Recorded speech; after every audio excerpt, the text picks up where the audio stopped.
नमस्कार। मैंने कहा था मैं पुन्हा येईल, उसमें थोड़ा समय लग गया, लेकिन आया तो ऐसे आया की दो पार्टी तोड के आया। टीव्ही चॅनल्सवरच्या लाईव्ह डिबेटमध्ये अशी गुर्मी व्यक्त करणारे देवेंद्र फडणवीस।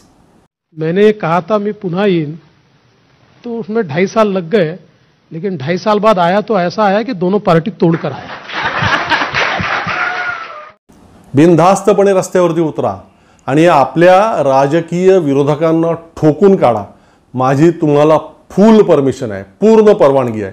भारतीय जनता पार्टीच्या कार्यकर्त्यांना अशा प्रकारे गुंडागर्दीसाठी खुलेआम छूट देणारे राज्याचे गृहमंत्री देवेंद्र फडणवीस। आज तुम्हाला परवानगी देतो, ज्याला बॅटिंग करायची आहे बॅटिंग करा, मैदानात उतरा। अट एकच आहे, एकच अट आहे, हिट विकेट व्हायचं नाही। बाकी आदेश विचारू नका, मैदानात उतरा, ठोकून काढा। हे असे कायम गुर्मी दाखवणारे, गुंडगिरीचं खुलेआम समर्थन करणारे, धर्मांधतेला बळ पुरवणारे आणि आणखीन काय काय असलेले सन्माननीय देवेंद्र फडणवीस आजच्या घडीला पराभवाच्या भीतीनं प्रचंड ग्रासलेले आहेत। निवडणूक आयोगाच्या आदेशानुसार रश्मी शुक्ला यांच्याकडून आता राज्याच्या पोलीस महासंचालक पदाचा कार्यभार काढून घेण्यात आलेला आहे आणि त्यामुळे देवेंद्र फडणवीस यांना एकदम असहाय्य वाटायला लागलेलं आहे।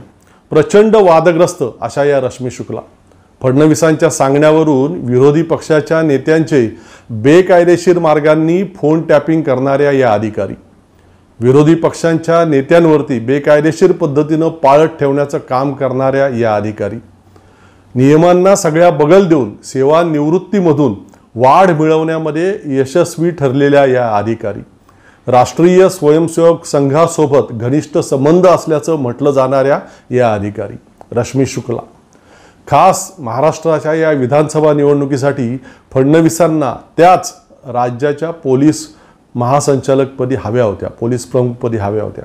त्याची कारणं अर्थातच त्यांच्या पूर्वाश्रमीच्या कर्तृत्वामधून आपल्याला सहजपणे सापडतात। आता महायुतीकडून आपल्या सगळ्या उमेदवारांना राज्यातल्या प्रचंड मोठ्या प्रमाणामध्ये आर्थिक रसद पुरवली जाते। प्रचंड म्हणजे किती प्रचंड माहिती आहे तुम्हाला? आपल्या प्रत्येक उमेदवारापर्यंत फडणवीस, एकनाथ शिंदे, अजित पवार यांच्याकडून साधारणपणे 20 ते 25 कोटी रुपये पोचवले जात असल्याचं म्हटलं जातंय। इलेक्ट्रॉल बॉन्डमधून जमा झालेले अब्जावधी रुपये आहेत भारतीय जनता पार्टीकडे याच अशा कामासाठी। PM केअर फंड ज्याचा कोणताही हिशोब नाही। निवडणूक आचारसंहिता लागण्यापूर्वी अब्जावधी रुपयांची सरकारी कामं काढण्यात आली। पूल, बोगदे, रस्ते वगैरे त्याच्या वर्क ऑर्डर देण्यात आलेले आहेत। त्यातून रिटर्न गिफ्ट म्हणून मिळालेले ठेकेदारांकडून करोडो रुपये आहेत। आणखी ॲडिशनल अदानी शेठ साथीला आहे या महायुतीच्या, त्यामुळे महायुतीकडे पैशाला अजिबातच ददात नाही, तोटाच नाही। त्या शहाजी बापू पाटलांची गाडी, एक गाडी पोलिसांनी चुकून त्या खेड शिवापूरच्या टोल नाक्यावरती पकडली आणि त्यातील करोडो रुपये नोटांची बंडलं आपण सगळ्यांनी पाहिली, साऱ्या महाराष्ट्रानं पाहिली। त्यानंतर आत्तापर्यंत म्हणजे कालच्या दिवसापर्यंत साधारणपणे 100 कोटी रुपयाच्या आसपास रोख रक्कम पकडण्यात आली राज्यात आणि अशा प्रकारे सापडण्यापासून वाचलेले, न पकडले गेलेले करोडो रुपये सुरक्षितपणे उमेदवारांपर्यंत पोहोचले असतीलच महायुतीच्या। आणि अजूनही जिथे पैसे पाठवायचे तिथपर्यंत ते सुरक्षितपणे पोहोचावेत म्हणून पोलिसांच्या गाड्यांचा वापर सुरू असल्याचा गंभीर आरोप शरद पवार यांनी नुकताच केलेला आहे। पोलीस यंत्रणेचा हा अशा प्रकारे आपल्याला हवा तसा गैरवापर करता यावा यासाठीच देवेंद्र फडणवीसांना आपल्याला भाऊ मानणाऱ्या रश्मी शुक्ला राज्याच्या पोलीस प्रमुखपदी हव्या होत्या। काँग्रेस पक्ष निवडणूक घोषित होण्याच्या आधीपासूनच, आचारसंहिता लागण्याच्या आधीपासूनच त्यांच्या हकालपट्टीची मागणी निवडणूक आयोगाकडे करीत होता, परंतु मोदींच्या मांडीवरती जाऊन बसलेला निवडणूक आयोग अजिबात ती मागणीच ऐकत नव्हता। झारखंडमध्ये सुद्धा आपल्यासोबतच विधानसभेची निवडणूक होते, तिथल्या पोलीस महासंचालकांना हटवा अशी मागणी तिथे विरोधी पक्षात असलेल्या भारतीय जनता पार्टीने निवडणूक आयोगाकडे केली, तर लगेच ती ग्राह्य मानून निवडणूक आयोगाने तिथल्या पोलीस महासंचालकांना ताबडतोब हटवलं। परंतु तेच महाराष्ट्रात मात्र निवडणूक आयोग अजिबात ऐकत नव्हता विरोधी पक्षांचं। शेवटी आता प्रकरण कोर्टात जाणार आणि मग नेहमीप्रमाणे आपल्याला तिथे न्यायालयामध्ये माती खायची पाळी येईल हे लक्षात आल्यावरती अखेर काल निवडणूक आयोगानं अगदी नाईलाजानं महाराष्ट्राच्या पोलीस महासंचालक पदावरून रश्मी शुक्ला यांची उचलबांगडी करण्याचे आदेश काढले। अर्थात त्यापूर्वीच या रश्मी शुक्लांनी फडणवीसांसाठी त्यांना जे जे काही करता येणं शक्य असेल ते केलेलंच असेल, नो डाऊट। परंतु निदान आता मतदान आणि मतमोजणी होईपर्यंत पुढचे 15-20 दिवस तरी फडणवीस आणि महायुतीच्या सर्व बेकायदेशीर कृत्यांना आणि पोलीस दलाच्या गैरवापराला थोडा तरी आळा बसेल अशी आशा आहे। ऐन मोक्याच्या वेळी प्रशासनातील आपली अतिशय महत्त्वाची सहकारी रश्मी शुक्लांसारखी बाजूला गेल्यामुळे फडणवीसांना चिंता वाटणं साहजिकच आहे। भारतीय जनता पार्टी खुलेपणाने अगदी कोणतीही निवडणूक लढवत नाही। या रश्मी शुक्लांसारख्या आपल्या नागपुरी विचारधारेच्या प्रशासकीय अधिकाऱ्यांना हाताशी धरून, पोलीस दलाला हाताशी धरून, जात पात धर्म पंथ यांचा गैरवापर करून तो पक्ष निवडणूक लढवत असतो। आपण आपल्या कार्यकाळामध्ये राज्याच्या किंवा राज्यातील जनतेच्या हितासाठी काय दिवे लावले त्याबाबत सांगण्यासारखं भारतीय जनता पार्टीकडे किंवा महायुतीकडे काहीच नसतं। काय सांगणार देवेंद्र फडणवीस महाराष्ट्रातील तमाम जनतेला? मुंबई आणि महाराष्ट्रातील कोणकोणते सरकारी भूखंड अदानीच्या कशा प्रकारे घशात घातले हे सांगणार?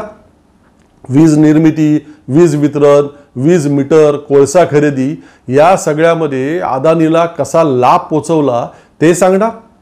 वेदांता ते टाटा एअरबस असे 18 लाख कोटी रुपये गुंतवणुकीचे आणि ज्यातून महाराष्ट्रातील तब्बल 25,000 तरुण तरुणींना थेट नोकऱ्या मिळाल्या असत्या असे सगळे उद्योग आम्ही गुजरातला कसे पाठवलं ते सांगणार? देशातील राज्याच्या GDPचा आणि दरडोई उत्पन्नाचा वाटा आम्ही कसा खाली आणला ते सांगणार? मालवणचा आपल्या छत्रपती शिवाजी महाराजांचा पुतळा कसा पडला, कशामुळे पडला ते सांगणार? त्या बदलापूरच्या ज्या शाळेमध्ये लहानग्या चिमुरड्या मुलींवरती अन्याय अत्याचार झाले तिथल्या संचालकांना कसं तब्बल 1.5 महिना अटकेपासून वाचवलं ते सांगणार? त्या नराधम अक्षय शिंदेने त्या शाळेतील संचालकांचं बाल लैंगिक शोषण आणि सेक्स रॅकेट उघड करू नये म्हणून त्याला कशा प्रकारे गोळ्या घालून ठार करून टाकला ते सांगणार? ज्या स्वर्गीय बाळासाहेब ठाकरेंच्या खांद्यावर बसून भारतीय जनता पार्टी अख्ख्या राज्यात पोहोचला त्याच बाळासाहेबांची शिवसेना कशी फोडली ते सांगणार? शरद पवार यांचा राष्ट्रवादी काँग्रेस पक्ष कशा पद्धतीने फोडला ते सांगणार? ज्या अजित पवारांवर वर्षानुवर्ष भ्रष्टाचाराचे गंभीर आरोप केले त्यांनाच कसं आता आपल्या मांडीवरती घेऊन आपण बसलोय ते सांगणार? निवडणुकीच्या तोंडावरती शेतकऱ्यांच्या अडचणी आठवल्या परंतु त्याआधी 4.5 वर्ष त्यांना कसं रडवलं, त्यांची कशी पूर्ण दुर्दशा केली ते सांगणार? काय सांगणार काय फडणवीस प्रचारामध्ये महाराष्ट्रातील जनतेला? कोणती अशी गोष्ट देवेंद्र फडणवीसांनी या महाराष्ट्रात केली की जिचा अभिमानाने आणि आनंदाने उल्लेख कुणालाही अगदी भारतीय जनता पार्टीच्या कुठल्याही कार्यकर्त्याला करता येऊ शकेल? आणि ही अशी सगळी दुर्दशा असल्यामुळेच देवेंद्र फडणवीसांना निवडणुकांमध्ये या अशा रश्मी शुक्लांसारख्या अधिकाऱ्यांची गरज भासते। कारण सरळ मार्गाने सरळ पद्धतीने आपला पक्ष किंवा आपण निवडून येऊच शकणार नाही याची त्यांना पूर्ण खात्री असते। होय, मी खरं सांगतोय, यावेळी देवेंद्र फडणवीसांना खुद्द त्यांच्या नागपूरमध्येच त्यांचा स्वतःचा पराभव होईल अशी भीती वाटते। परिस्थितीच तशी निर्माण झाली आणि म्हणूनच त्यांनी नागपूरच्या सर्व सरकारी प्रशासनावरती, पोलीस यंत्रणेवरती दबाव आणून भारतीय जनता पार्टीच्या विरोधातील किंवा महायुतीच्या विरोधातील कोणत्याही सभा आपल्या मतदारसंघासह नागपुरामध्ये होऊच नयेत असे प्रयत्न चालवले। सामाजिक संघटनांच्या सभांना पोलिसांकडून प्रतिबंध करण्यात आलेला आहे। अंधश्रद्धा निर्मूलन समितीचे संस्थापक श्याम मानव यांची सगळ्या आवश्यक त्या परवानग्या घेऊन एका बंदिस्त सभागृहामध्ये आयोजित करण्यात आलेली एक सभा भारतीय जनता पार्टीच्या नागपूरमधील काही उथळ कार्यकर्त्यांनी काही दिवसांपूर्वीच झुंडशाहीने उधळण्याचा प्रयत्न केला। तो यशस्वी ठरून दिला नाही श्याम मानव यांनी, तो भाग वेगळा। आणि आता तर पूर्ण नागपूरमध्ये कुठेही श्याम मानव यांच्या सभा होऊ शकणार नाहीत अशी झुंडशाही खुद्द नागपूरच्या पोलीस अधिकारी करताना दिसत आहेत। प्रसिद्ध लेखिका आणि सामाजिक कार्यकर्त्या अरुणा सबाने यांनी नागपूरला सध्या सुरू असलेल्या या सगळ्या पोलिसी दडपशाहीविषयीची माहिती आज अभिव्यक्तीला कळवली. श्याम मानव हे नाव महाराष्ट्रालाच नव्हे तर भारताला अपरिचित नाही.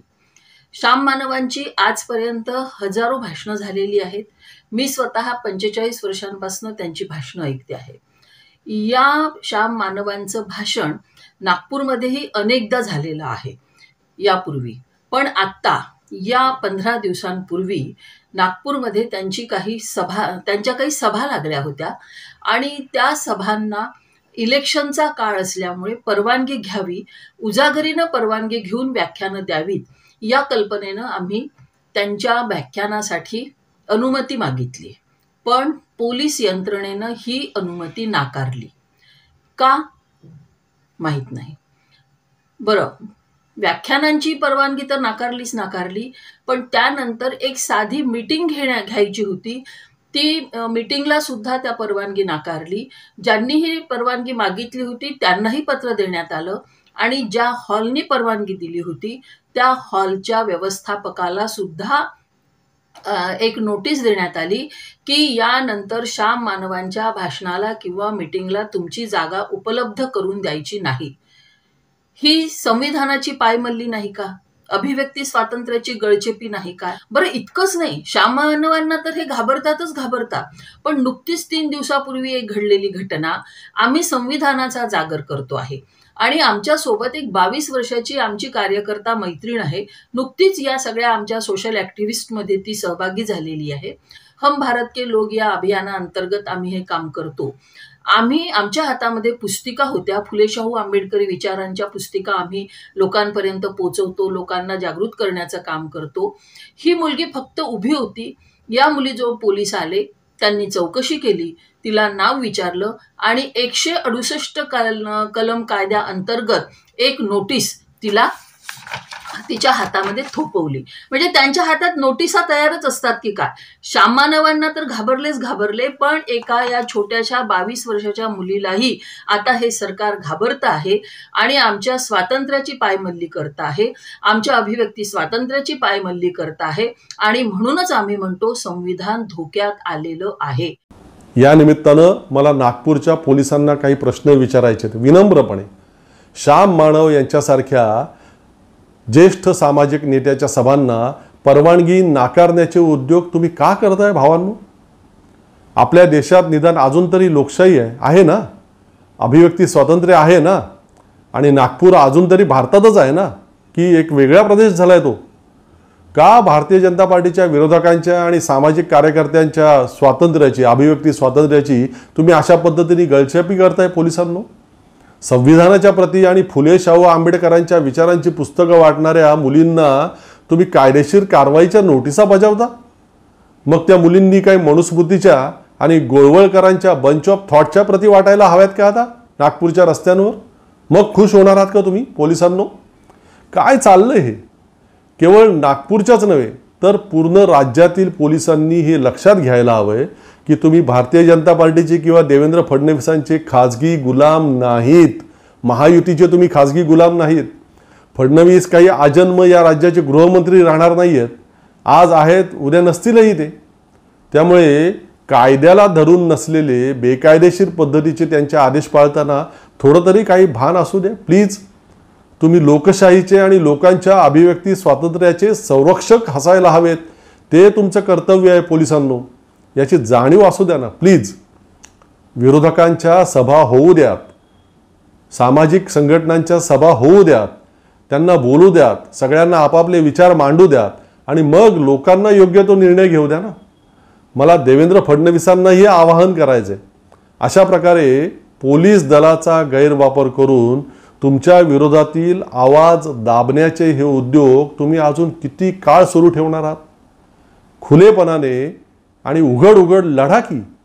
ही सगळी जात, धर्म, पोलीस यंत्रणा वगैरे वगैरे सगळी कवच कुंडलं तुमची बाजूला काढून ठेवा की या निवडणुकीच्या प्रचाराच्या काळात तरी किमान. तर लढाई बरोबरीची होईल ना. महाराष्ट्रातील सुजाण लोक हो, ही सगळी दडपशाही, ही सगळी विरोधी आवाजांची गळचेपी लक्षात असू द्या तुमच्या. इतकंच. थांबण्यापूर्वी आपलं नेहमीचं आवाहन, आपलं अभिव्यक्ती चॅनल सबस्क्राईब केलेलं आहात का? नसेल केलेलं तर प्लीज आता लगेचच करा. एपिसोड आवडत असतील तर लाईक करा, शेअर करा. पुन्हा भेटू लवकरच. तोपर्यंत धन्यवाद.